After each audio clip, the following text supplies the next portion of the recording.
Hey everyone, today I want to talk about my favorite single-player game, Cyberpunk 2077. I bought the game on release day, and despite the bugs and glitches, I still played the game because the story was so engaging. The ability to customize V was so well done, and the combat felt so great that I never stopped playing. Now I play more Dead by Daylight than anything else, and have kinda quit playing single-player games. However, I still love Cyberpunk, and in the back of my mind, I've been thinking about how cool it would be to have Cyberpunk characters in my favorite multiplayer game. So this is my concept on adding a Cyberpunk chapter to DBD, which includes 1 new survivor, 1 new killer, a new map, and 4 new character cosmetics. Let's start with the background and introduction of the new characters into the realm.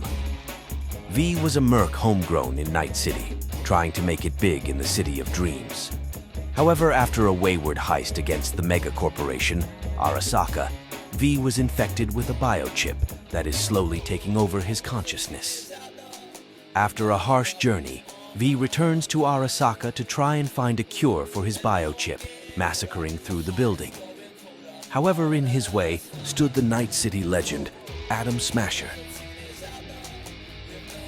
The cameras of the building recorded a harsh battle, with both on the brink of death. Then suddenly, a dark fog filled the room, consuming both of them as Arasaka intelligence agents panicked to find them. Many of V's friends, fixers, and loved ones still search for him, trying to find that dark fog that took him in. V is the new survivor, with his 3 teachable perks, Sandevistan, Edge Runner, and Boon, Never Fade Away. His first perk, Sandevistan, allows V to activate his cyberware to easily escape the killer's grasp. After activating the Sandevistan, you gain a 200% movement speed increase, 100% increased speed to all vaulting actions. After 5 seconds, you become hindered and incapacitated for 30 seconds and exhausted for 60 seconds. This is a great alternative to Sprint Burst, Lithe, or even Background Player, with repercussions reflecting the negative effects that many Sandevistan users experienced in the game and show. His next perk, Edge Runner, allows V to push past negative effects and live to tell about it. Edge Runner grants endurance and haste whenever V is afflicted with a negative status effect from one of the killer's perks. This effect lasts for 10 seconds, then goes on a short cooldown. This perk counters many perks like Sloppy Butcher, Mindbreaker, Forced Hesitation, and many more. His final perk is a survivor version of No One Escapes Death, called Boon, Never Fade Away. This boon is applied to a random dull totem after all generators are finished and gives endurance to any survivor in its radius. After 20 seconds of being lit, the killer can see the aura from a certain distance, and that distance increases every 20 seconds. After the totem is snuffed, the totem breaks and the effects are lost. I feel like all of my perks would provide great value to not only V but his teammates as well. Now let's talk about the killer that comes with V, Atom Smasher, known now as the Cyborg. The Cyborg's 3 teachable perks are Quick Hack, Ruthless Endeavor, and Scourge Hook. Net Dispersal allow him to break genes from afar, hunt down survivors that escaped before, and distribute Scourge Hook power to all hooks. His first perk, Quick Hack, allows the Cyborg to kick gens from afar after hooking a survivor. This allows Smasher to not waste time on kicking gens and prioritize chasing survivors. This second perk, Ruthless Endeavor, is a bit complicated. After losing chase with a survivor, you gain a token after not being in chase with them for 40 seconds. After re-entering chase, you gain buffs such as haste, increased speed to actions like vaulting and breaking pallets, and decreasing basic attack cooldown.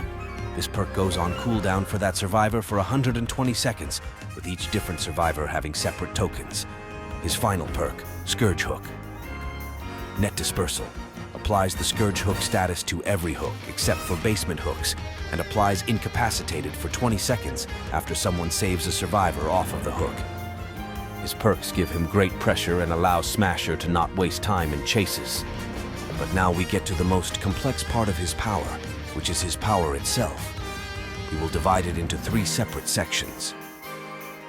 The first and main part of his power is his shoulder rockets. He starts the trial with 3 rockets, having to refill them at Ripper stations. These rockets damage survivors for 1 health state if hit, aiming like Deathslinger's weapon. After collecting augment tokens from used Ripper stations, you receive buff-to-you rockets, which are as follows. 1 token, rockets break pallets and breakable walls. 2 tokens, rockets disorient survivors and cause the broken status effect. 3 tokens, survivors hit by rockets suffer a 10% reduction to healing, repairing, and cleansing actions until fully healed. 4 tokens, rockets now insta-down. After collecting 4 tokens, all tokens will reset, and survivors' cyberware will be removed after 100 seconds. The next part of his power is the Ripper stations. 5 spawn around the map, and allow the cyborg to refill his rockets and survivors to equip cyberware. Ripper stations remove the corrupt virus stacks that a survivor currently has and gives them a cybernetic enhancement instead.